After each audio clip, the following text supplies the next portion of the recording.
Okay, so we have these visual components, and we have methods of measure.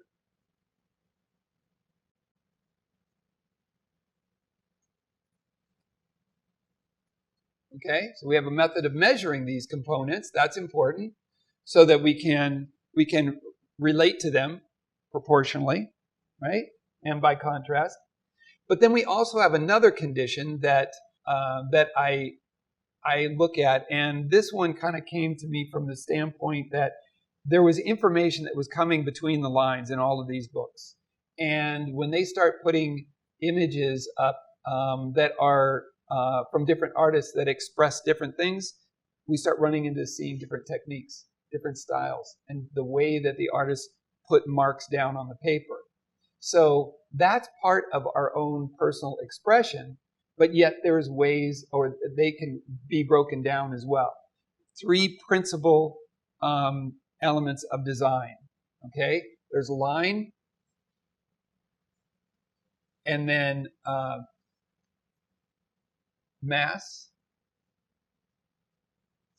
and form. And this makes up this triad of our primaries of design.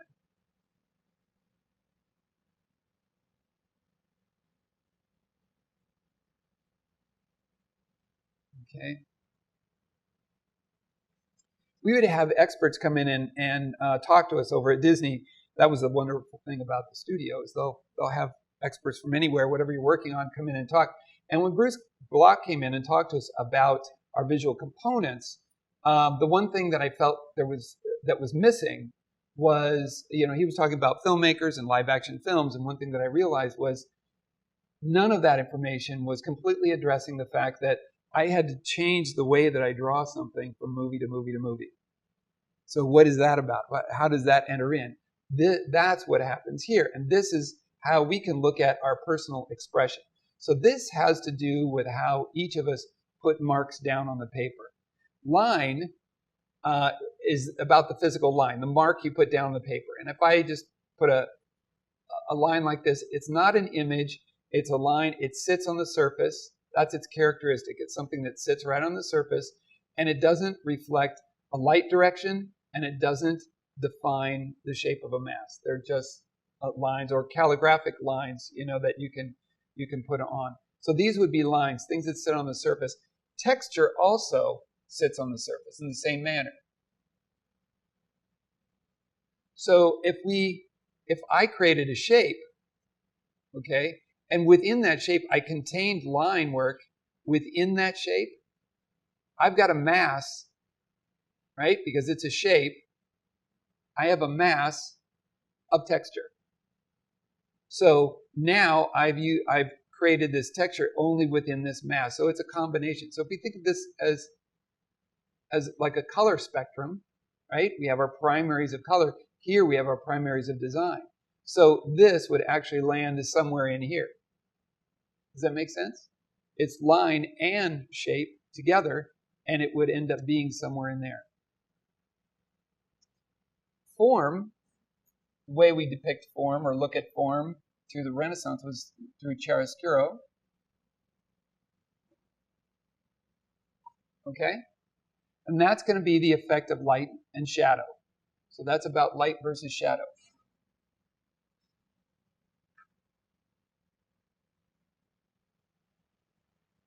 At the same time, we have mass. And this kind of a mass that we see here, or shapes, sometimes we call them shapes or mass, it got confusing with a lot of the books I was looking at, because some of the artists would talk about mass as volumetric mass, and at the same time they would talk about a shadow shape as a mass. But that's where the confusion came in, is that from these different books, from Robert Beverly Hale, he'll talk about them both. Even George Bridgman, he talks about it as a shadow shape, as a shape or a mass, and then volumetric mass as a mass, and they'll go back and forth. And it gets confusing. So it can be confusing for us. To separate those things out, mass, the way we look at this, if you think of Japanese block prints, that was considered notan. So if you think of chiaroscuro on one hand is the effect of light versus shadow, notan is light versus dark. Okay?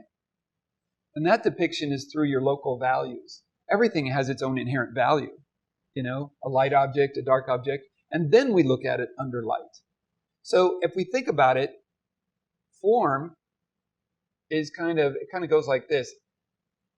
Form might be one side of the coin, you know, with our head on it, right? Okay, so this is one side of the coin, and then on the other side of that same coin is notan. And this would be local values, right? We're going to get into a little bit of that too. But those are the things these are the three primaries of design that we deal with. And every mark that we put down on the paper reflects one of these. Every single mark we put down reflects one of these. One of the things that creates the greatest amount of confusion it kind of goes like this. Creates a lot of confusion. But if we think about this like color, this is the easiest description I can think of. If we think of this as color like red, yellow, blue, what happens when you mix them all together? You get mud, right? Well, it's interesting that you can mix these two and you create the opposite of this. Okay? That's the dynamic of this. If it's red, yellow, blue, we're looking at a subtractive color process. And that subtractive process, you can mix two of your primaries and you get the complement of the third. Okay? And that's how you cancel out the third. Mix any two and you'll cancel out the third. So that's kind of that dynamic. Okay? Now, if you want to create some kind of saturation or accent in your work, you're going to avoid making mud, right? So if you want to have a strong point of view about the way you put your work down or your marks down, you're going to lean on one of these, right? You're going to lean towards one of these.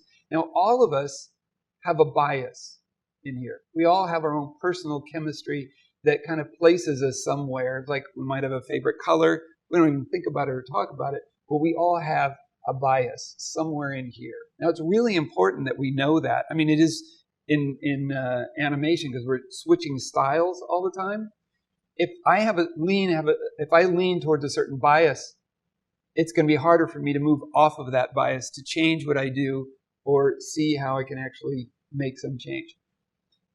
And there isn't one of these that's more beautiful, more attractive than another.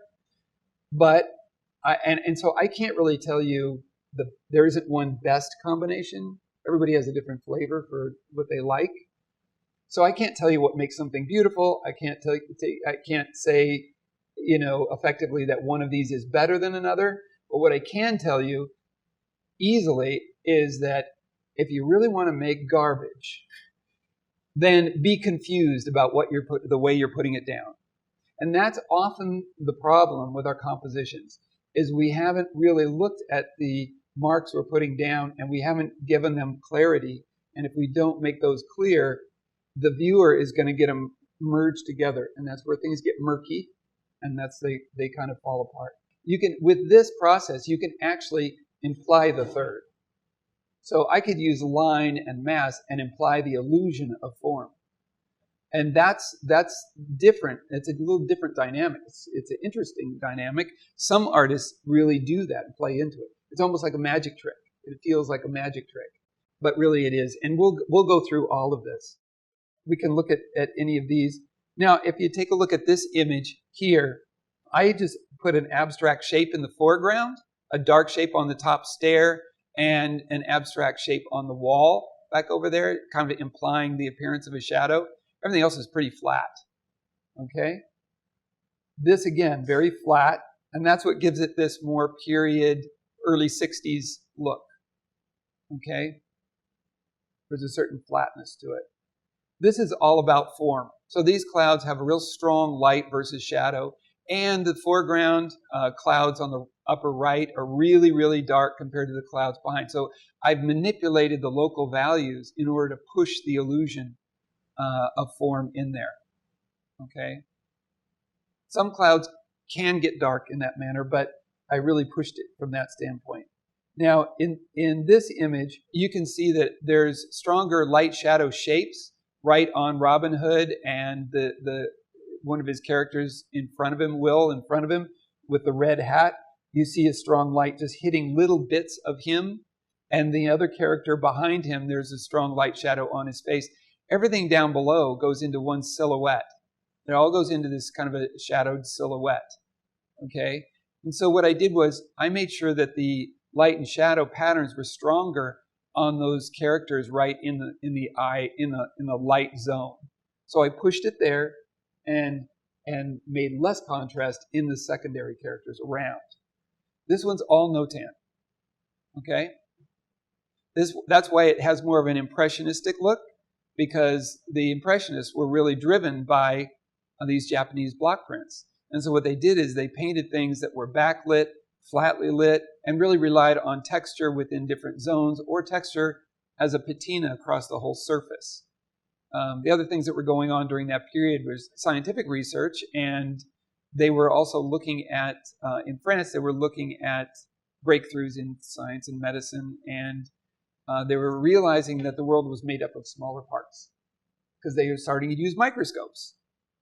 And that idea carried into the art because they looked at landscapes through this veil of atmosphere, and they said, wait a minute, this image or illusion is made up of smaller fragmented parts. It breaks apart. And so that's why your French Impressionists have those fragmented brushstrokes and this patina or texture that goes across the whole surface. So texture and line, or texture and mass, were the predominant features in Impressionism. Okay, that's what separated that out. Now, prior to the Renaissance in chiaroscuro, there was a lot of mass and mass with some line. Cave paintings and Egyptian hieroglyphs were all line and mass. And as things moved on and they moved into the Renaissance, they started looking at chiaroscuro, the effect of light versus shadow. And when that happened, the bias shifted, and that became in fashion. And then later on, during the Impressionist period, the influence of the Eastern art and Western art, what ended up happening was there was a renaissance of attraction to mass again. So mass and line, or mass and texture, became important again in that period. So as things moved, and throughout art history, it's not a case of a gazillion different artistic styles that just happened along. We look at our visual language, it's really a case of, it's just the bias that had shifted over the years from one area to the other. And for a while we say, oh, this is in fashion. For another period we go, this is in fashion. For another period we have the influence of this. So, through the years, that's what we've kind of found. And then when we look at it, we can simplify the whole timeline of art history down to this simple bias.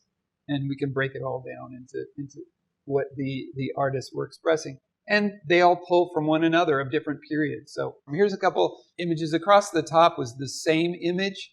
Okay, so it was the same model, same day. So I just did a line drawing. And then I lit her flat, with just flat lighting, high contrast and flat lighting. And then what I did is I put a directional light on her. And we just did a sketch, And you can see that the light-dark pattern, the breakup of light-dark pattern in the composition, it changed in the second to third, radically changed. Okay? It was no longer these flatter shapes. Down below, there are three independent drawings, but the first one was line dominant. Okay? Lines were, and mass secondary.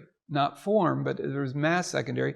The mass being the case that those lines, like the lines in the fabric of the couch, she had a kimono that had some pattern on it that was draped on the couch, so that became another pattern. Gustav Klimt really relies on on mass and texture, some line. And then the third one is all form. The Michelangelo sculpting, of course, is all representative of form. Line again. You can see in here, I put really thick and thin lines, varied them up. It almost looks a bit caricatured and a bit more expressive. You might say it's a little more expressive.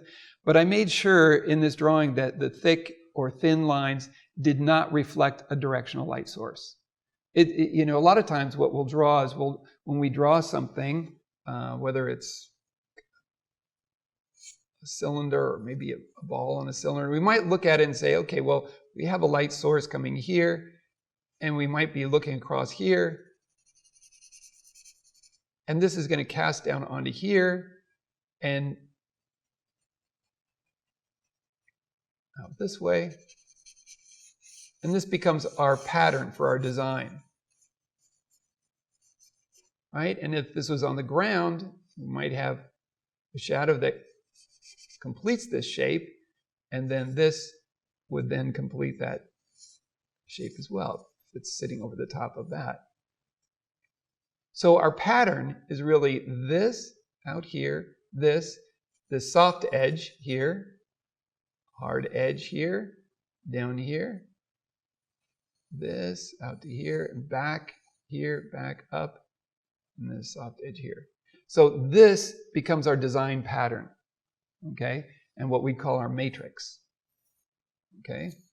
So that becomes our matrix. Now this would be form, okay? On the other hand, if I was dealing with line, you know, just merely line, and I wanted to draw the same thing, I might vary the line just a little bit. Maybe I just include some of this, and maybe parts of this I might have a little bit more of expressive line here. Maybe I have a little bit in here, but I'm going to just go thicker here. I'm purposely breaking up thick and thin so that it does not give you any form information, okay? If I wanted to give it form information, I would give it in this way. If I'm not doing it, this would be more line.